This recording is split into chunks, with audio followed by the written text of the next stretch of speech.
Malam itu seorang sopir truk bertemu penumpang misterius di jalan sepi, dan ternyata, wanita itu bukan manusia.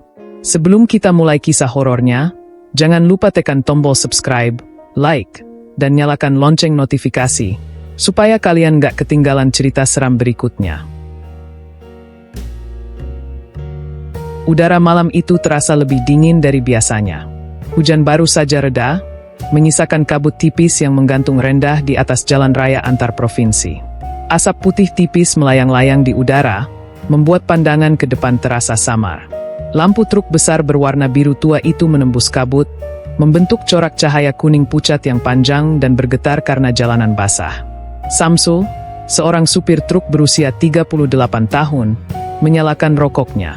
Asap nikotin bercampur bau solar dari kabin, menempel di jaket hitam yang sudah lusuh. Malam itu ia harus mengirimkan muatan besi ke kota tetangga, perjalanan sekitar 10 jam jika tanpa halangan. Namun malam ini terasa lain. Hening, sepi. Jalanan yang biasanya masih ramai oleh truk dan bus malam, kini kosong seakan ditinggalkan. Sesekali saja ada mobil kecil lewat, cepat hilang ditelan kegelapan. Samsul menghela napas panjang. Perjalanan panjang lagi. Gak ada teman ngobrol, cuma jalan sama setan, gumamnya, setengah bercanda dengan dirinya sendiri. Truk terus melaju. Suara mesin menggeram, ban menggilas aspal basah yang berkilau karena lampu jalan yang jarang-jarang. Di tengah perjalanan, matanya menangkap sesuatu. Seorang wanita berdiri di pinggir jalan. Ia mengenakan gaun putih panjang yang sedikit basah oleh sisa hujan. Rambutnya terurai panjang menutupi wajah. Wanita itu mengangkat tangannya, seperti memberi isyarat untuk menumpang. Samsul memperlambat laju truknya. Hah? Malam-malam gini ada orang? Bahaya juga sih kalau dibiarkan sendirian, katanya dalam hati. Naluri kemanusiaannya lebih kuat, meski ada bisikan samar dalam kepalanya yang berkata untuk terus melaju. Ia menepi, menurunkan kaca jendela. Mbak, mau kemana? Malam-malam begini bahaya loh berdiri di pinggir jalan, serunya. Wanita itu mengangkat wajahnya perlahan. Wajah pucat dengan mata sayu menatap Samsul. Senyumnya samar, hampir tidak terlihat. Kalau boleh, saya ikut sampai kota sebelah. Jalan ini sepi sekali, jawabnya dengan suara pelan namun jelas. Samsul mengangguk. Naik aja, Mbak. Kebetulan saya juga ke arah sana. Wanita itu naik dengan gerakan lambat. Gaun putihnya menyisakan aroma tanah basah yang samar masuk ke kabin. Samsul sempat mencium bau itu, seperti bau bunga melati bercampur tanah setelah hujan. Ia menoleh sebentar. Nama saya Samsul. Kalau boleh tahu, Mbak siapa? Wanita itu hanya tersenyum tipis. Panggil saja saya Rani. Perjalanan pun dilanjutkan. Suasana di dalam kabin mendadak lebih dingin. Pendingin udara sebenarnya sudah dimatikan, tapi entah mengapa tubuh Samsul merinding. Ia mencoba mengusir rasa aneh itu dengan mengajak bicara. Rani kerja di kota? Kok bisa malam-malam sendirian di jalan kayak tadi? Wanita itu menunduk sebentar, lalu menjawab lirih. Saya sedang menunggu seseorang, tapi dia tidak pernah datang. Jadi saya berjalan sendiri. Samsul agak bingung dengan jawaban itu. Oh, begitu ya. Ia melirik lewat kaca spion tengah. Anehnya, bayangan wanita itu samar-samar, seakan kabur, tidak sejelas dirinya sendiri. Samsul mengerjap, mengira matanya salah. Tapi ketika ia menoleh langsung, Rani duduk dengan tenang di kursi penumpang, memandang lurus ke depan. Ah, mungkin gue kurang tidur, pikirnya. Sekitar 1 jam kemudian, hujan kembali turun. Deras. Wiper truk bergerak cepat, mengusir air yang menutupi kaca. Kilatan petir sesekali menyambar, menerangi jalan yang kosong panjang. Samsul berusaha mengusir kantuknya dengan menghidupkan radio. Namun siaran radio malam itu hanya dipenuhi suara berisik, seperti gangguan statis. Ia memutar tombol, tapi semua channel sama. Hanya suara kresek-kresek dan sesekali terdengar bisikan samar. Pulang jangan lewat jalan ini. Samsul buru-buru mematikan radio. Jantungnya berdetak lebih cepat. Ah, aneh benar. Mungkin karena cuaca buruk. Ia melirik ke samping. Rani masih duduk diam. Namun kini wajahnya lebih pucat dari sebelumnya. Rambutnya menutupi sebagian besar wajah, tapi Samsul bisa melihat matanya yang menatap lurus tanpa berkedip. Apa Mbak nggak dingin? Jaket saya ada kalau mau dipakai. Rani hanya tersenyum. Tidak perlu, saya sudah terbiasa dengan dingin. Samsul menelan ludah. Suasana makin terasa janggal. Tiba-tiba, di kejauhan terlihat bayangan sebuah pohon besar tumbang melintang di jalan. Samsul menginjak rem mendadak. Truk berderit keras, nyaris tergelincir di jalan basah. Astagfirullah. Ia berhasil menghentikan truk tepat sebelum menabrak batang pohon. Napasnya terengah. Saat menoleh ke kursi penumpang, ia terkejut. Kursi itu kosong. Rani sudah tidak ada. Namun, di kaca depan, samar terlihat pantulan wajah pucatnya sedang menatap Samsul dari belakang. Meski tidak ada siapapun di kursi itu. Jantung Samsul seperti mau meloncat keluar. Ia menoleh ke belakang dengan cepat, kosong. Kabin truk hanya berisi dirinya sendiri. Tapi aroma melati bercampur tanah basah masih jelas tercium. Di saat ia masih kebingungan, terdengar suara pelan di telinganya. Terima kasih sudah memberi tumpangan, tapi perjalananmu baru saja dimulai. Samsul hampir menjerit. Ia memegang setir erat-erat, tangannya gemetar. Dan ketika ia menoleh sekali lagi ke kaca spion, wajah Rani muncul tepat di belakang kursinya, tersenyum dengan mata kosong. Samsul duduk kaku di kursi supirnya. Nafasnya pendek-pendek. Keringat dingin mengalir di pelipis meski udara di dalam kabin menusuk tulang. Ia menutup mata sebentar, berharap semuanya hanya halusinasi akibat kelelahan. Namun begitu dibuka kembali, kaca spion tengah masih memantulkan wajah wanita itu. Rani, dengan senyum samar, seolah mengejek ketakutannya. Samsul berusaha menenangkan diri. Ini cuma perasaan gue. Capek. Gue butuh tidur, iya, cuma ngantuk doang. Gumamnya meyakinkan diri. Ia menyalakan mesin kembali, perlahan mengarahkan truk melewati batang pohon tumbang. Namun saat ban truk mulai bergerak, suara berat seperti ketukan keras terdengar dari atap kabin. Duk, duk, duk. Samsul spontan menekan rem. Apalagi ini? Dengan hati-hati ia membuka kaca samping, menengadah ke atas. Hanya ada air hujan menetes deras. Kosong.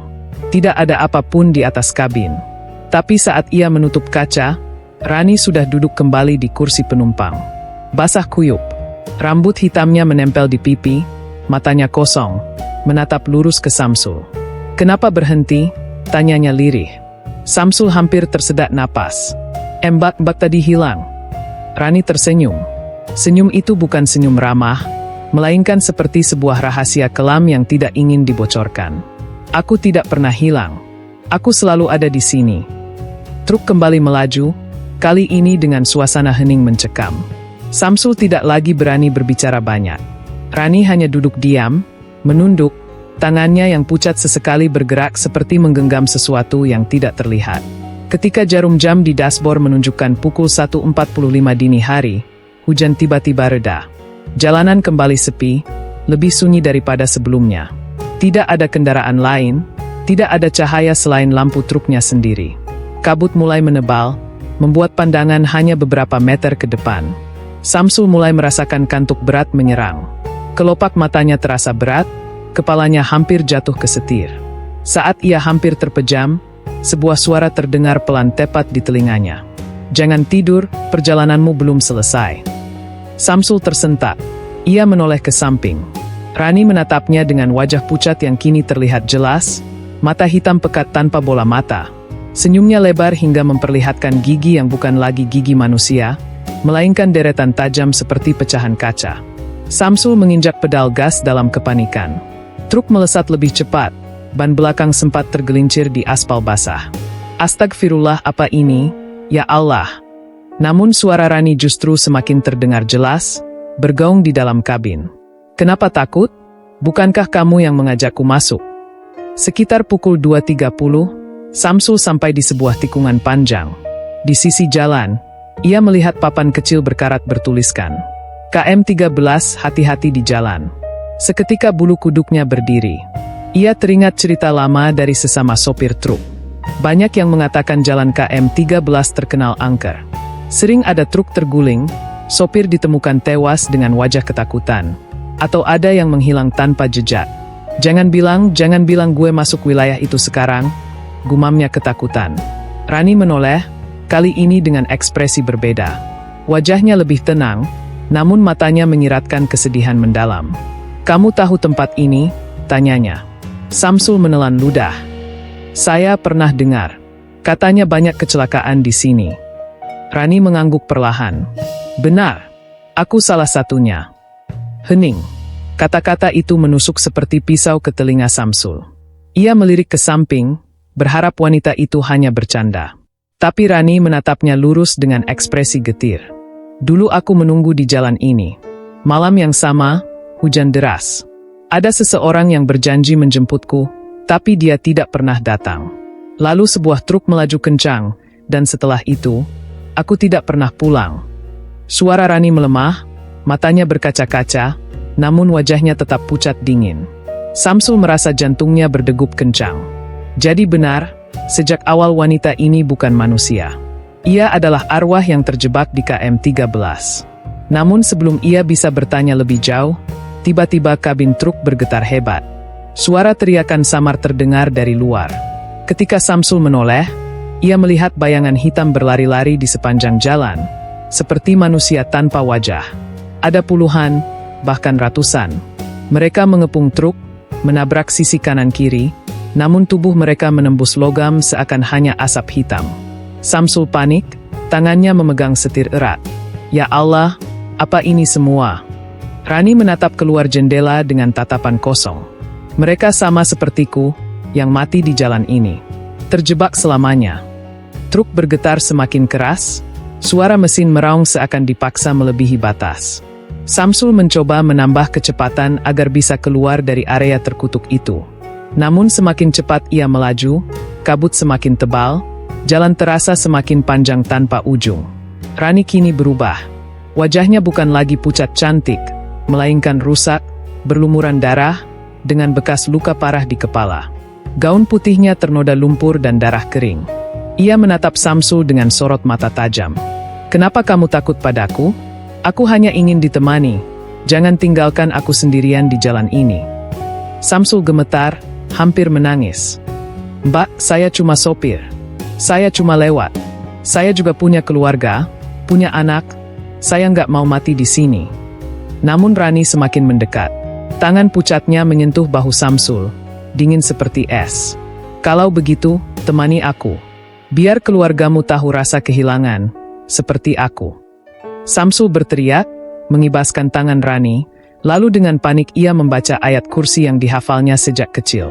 Suaranya bergetar, namun ia memaksa terus melafalkan.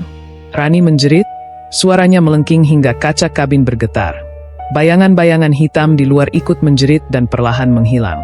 Kabut menipis, jalan kembali terlihat. Namun truk Samsul sudah kehilangan kendali. Ban belakang tergelincir, truk oleng ke kanan. Dalam hitungan detik, truk besar itu menghantam pembatas jalan dan terbalik. Semua menjadi gelap. Samsul terbangun. Kepalanya pusing, tubuhnya terasa sakit, namun ia masih hidup. Ia berada di pinggir jalan, tidak jauh dari truknya yang terguling. Hujan sudah berhenti, langit mulai menampakkan cahaya samar fajar. Ia berusaha berdiri dengan tertatih, lalu menoleh ke sekeliling. Tidak ada siapapun, hanya hening dan jalan kosong. Namun, dari jauh, ia melihat seorang wanita berdiri di tepi jalan. Rani. Ia mengenakan gaun putih yang kini bersih kembali, wajahnya cantik tanpa luka, tersenyum lembut. "Terima kasih, Samsul, sudah menemaniku malam ini," ucapnya lirih. Samsul terpaku. Ia ingin marah, ingin berteriak, tapi tubuhnya terlalu lemah. Hanya air mata yang menetes tanpa sadar. Rani melangkah mundur perlahan, tubuhnya memudar seiring kabut pagi. Hingga akhirnya ia benar-benar menghilang, menyisakan aroma melati samar yang tertiup angin. Samsul terduduk lemas.